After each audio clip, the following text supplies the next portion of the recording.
with the Saturday show, looking at the state of AEW right now, and looking at how that show is formatted and booked, and the commentary and everything else, the Saturday show, A, do you need to hype it up a lot in advance of it? And B, how different does it need to be so that it doesn't just feel like another couple hours of this taping, which is what Rampage ended up feeling like. Even though it's going to be its own thing, you have to establish that. And again, AEW is not as hot today, Wembley aside, as it was a year ago or 2 years ago. So that's why I said, maybe earlier this episode, you know, Punk coming back's a big deal and they need him, but he's not a miracle worker. Like there's, you know, there's only so much he's going to be able to do. He can't go out and go 2 out of 3 falls 90 minutes for, you know, every week, right? But what does this Saturday show need to be? Well, that's it. And we did a clip and a discussion on one of the programs here a week or two ago about, I said they should make it different, have a different announcing team and a different look on the production side of things and a different feel and vibe as far as have more serious wrestling, not the trampoline cowboys, you know, those types of things. And I'll extrapolate on this because Tony, he's bought Ring of Honor. And I think that honestly, they've made a younger audience, or they've got a younger audience that at least goes to the live events. And Tony's worked himself into a corner or shot himself in the foot or whatever. He's bought Ring of Honor, but he can't put it on the networks because they've got the right to all his wrestling content, but they don't want Ring of Honor. They want another AEW show. Actually, it'd probably be best for that company as a whole if Wednesday night was AEW and Saturday night was Ring of Honor. And you use the more serious wrestlers, because what has happened, honestly, and even I understand that the Buckaroos and Kenny and all the kids they pal around with have created some level of audience that didn't used to like wrestling and still don't, because their thing that they do is not professional wrestling. And those people that like them apparently wouldn't have liked professional wrestling. And the reason why that they did that was because for whatever reason, whether they didn't have one of the qualities necessary to succeed in professional wrestling as it was done. They didn't have the size or the look or the psychology or the working ability or the promo or whatever the fuck it was. But they said, we can do this shit and people will like that. And some do. The problem with that stuff is that for the people who liked wrestling, even WWE wrestling, they just turn their nose up at that shit because it looks so amateur hour. And for people who like professional wrestling, it's run them off because they go, what the fuck is that?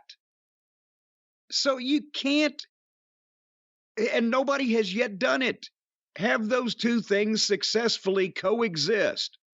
The silly video game wrestling crowd and the people who want pro wrestling. So why not give them one of both? And put all the guys, put Punk on Saturday night with guys that do have the size to get over or do have the fucking serious FTR, the serious mindset about the business to have good matches. And when we were talking about who could help Tony creatively instead of Will Wheaton or whoever the fuck he hired off Star Trek. Will Washington off Fightful, not Star Trek. Wherever it was. Fightful, the next generation. I didn't even say anything about Delirious, Hunter Johnston, who booked Ring of Honor when it at least was more serious than they are now for fucking 10 years straight or whatever. And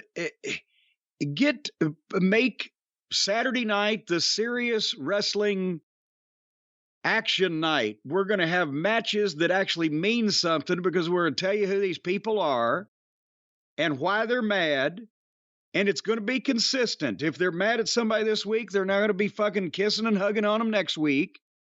You're always going to know who's on whose side and who's mad at each other and what they're fighting for. And there's going to be one championship in each major division, single and tag. And we're going to fucking act like we mean this. And none of our people are going to get fucking hospitalized on live television through unprofessionalism. So if you want to see a fucking car wreck, watch Wednesday. But if you want to week understand what's going on with people that are actually trying to be serious and that you might be somewhat intimidated by in some fashion, watch us over here on Saturday and just see what happens. In terms of look, though, and especially with so far the ticket sales for Collision not being good, and even Dynamite's ticket sales, there are weeks where the building is. I mean, there aren't that many people there. They're shooting deer in the balcony. They do a good job of getting everyone in one area and making the rest of the building dark. They actually do a good job of it so you can't tell, but you see the pictures and they're not doing well.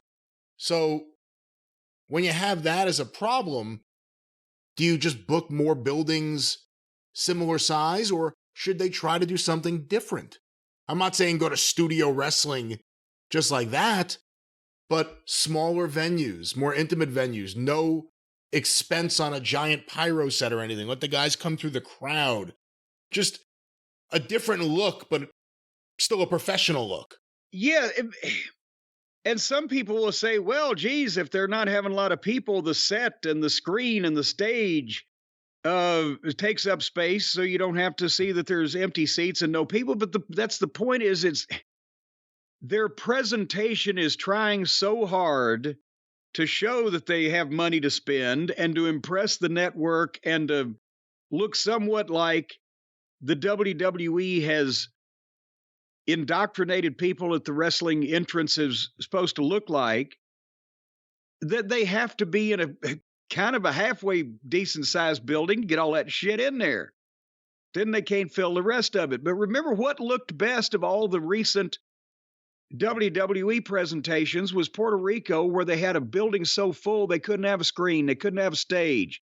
They had an aisleway like the old days, and it looked like a fucking wrestling arena where there were people everywhere and close.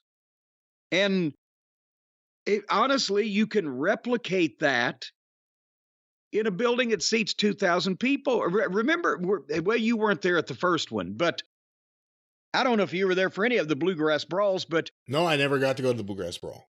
Okay, we had 2,100 people, I think, in a gym that was supposed to kind of seat 1,500 or whatever it was. But the point is, you couldn't fucking breathe and you couldn't see anywhere there wasn't people. And that used to be the appeal of a lot of the wrestling programs. You would see the Crockett stuff or the Smoky Mountain shows that we did, or Continental at various points, whatever, where even if they weren't in Madison Square Garden, the building they were in was full and all you could see was people and they were into it. And AEW does draw a crowd that they are into most of whatever the fuck they're doing, or at least they till lately. So make it appropriate for if you can find a building that seats 3,000 people and fill it up and make it look like a wrestling arena, like Fight Night, like there's going to be some serious shit take place here instead of this looking like a Nickelodeon game show. And then that way they would save on expenses. I'm not talking about dumbing the production down.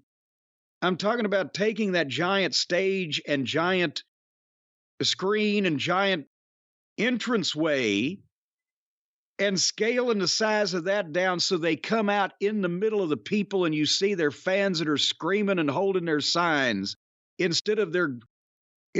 goddamn, there's more space in between the AEW wrestlers on their entrance and the fans than there is the President of the United States at a fucking personal appearance, for fuck's sake. I have an idea because Tony seems to really like being on TV now. Went from I'm not going to be on TV to Oh, every single week now he is on TV. Want to do something different on that show that makes sense? Have Tony be the interviewer. That way he gets to be on TV like he wants to. I just want someone to hold the mic for everyone.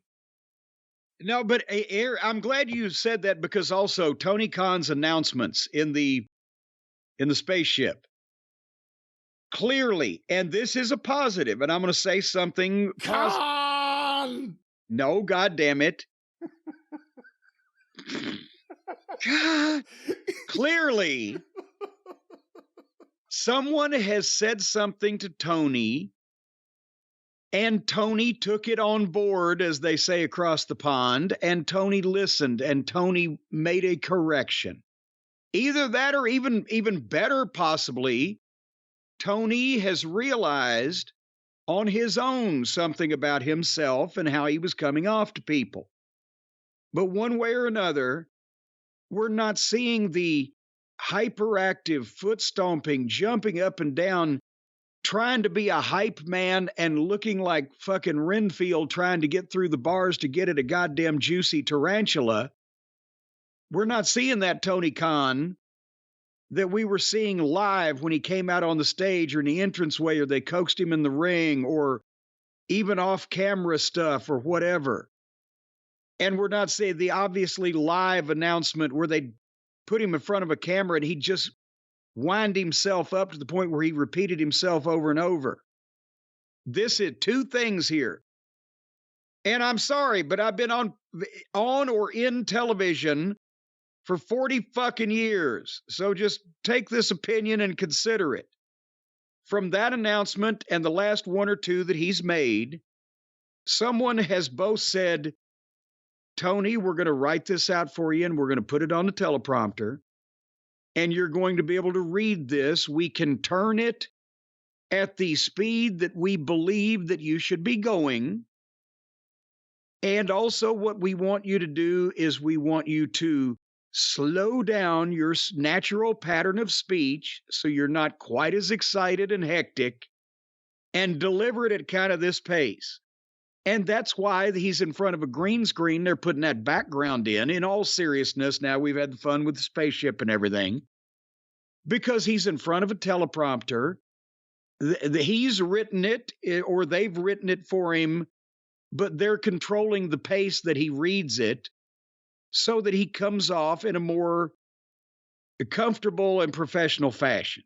And that's what they're doing. And so you will not, unfortunately, until he learns, maybe, you will not be able to see that particular Tony Khan live in front of the crowd doing the thing that he is doing there, because it wouldn't be possible. I was just thinking, if we're talking about the kind of look we're talking about, again, I never actually saw it fully fleshed out. I only saw how it was presented on TV, but Paul Bosch doing the live arena interviews. Yes. Other than getting quarters thrown at you or whatever. Yeah, that was fucking so much fun. Go ahead. But that kind of energy, I mean, that's what I'm saying. If it's a smaller venue, and, you know, it's almost like if you know that there's 3,500 people who will buy a ticket in that town, sell 3,000. Pack the venue, get a hot crowd in there, and then do the interviews like that, and just not make it hokey shit in the back, because every promotion does that now, and it doesn't stand out anymore. It sucks. But anyway, that's my thoughts. Well, and actually in the Sam Houston Coliseum now, of course, it was a 12,000 seat arena, and we were doing shows, and the regular crowd was 7,000, 7,500, 8,000 people. So, but they're watching those interviews, but they're into them because they had a great PA system. That was all that mattered, so people could hear you. But it was not at ringside like some of the old days of taping. They had an elevated stage platform. Imagine obviously it's a oval type arena, more rectangular, I should say, rectangular arena. And the ring was mostly in the middle, but at the end of one end, they had the set, which had KTVT, Channel 39, and, the blue curtains that you would see Paul Bosch stand in front of. Was that it was KTVT's in Dallas. Well, anyway, Channel 39 in Houston, whatever the fuck. And the blue curtains, and you'd be up on this stage and you had to climb it. So it was about 6 feet high. You had to climb it with a set of stairs that came up both sides. The baby faces come up one side, the heels go up the other side from the dressing room. And the lights that they had to shoot the interviews back there, because it was in the middle of the dark area of the arena, were so bright that when you were doing the interviews, you couldn't see past them. It was blinding you, right? But you could hear the people reacting, and you could see on the periphery, but you could hear all the people reacting to what you were saying and the energy of that. And you mentioned the quarter, the younger listeners, but they would throw shit at the heels. And one time I'm cutting the promo and somebody threw a quarter and it fucking bounced off the side of my eyebrow and went inside my glasses and started clink, clink, clink, bouncing between my fucking eye and my glasses for a second. And I'm like a bug has flown into my eye, and I kept on doing the promo. They were all in one take. Shit happened as it happened. If they threw drinks on you, you kept going.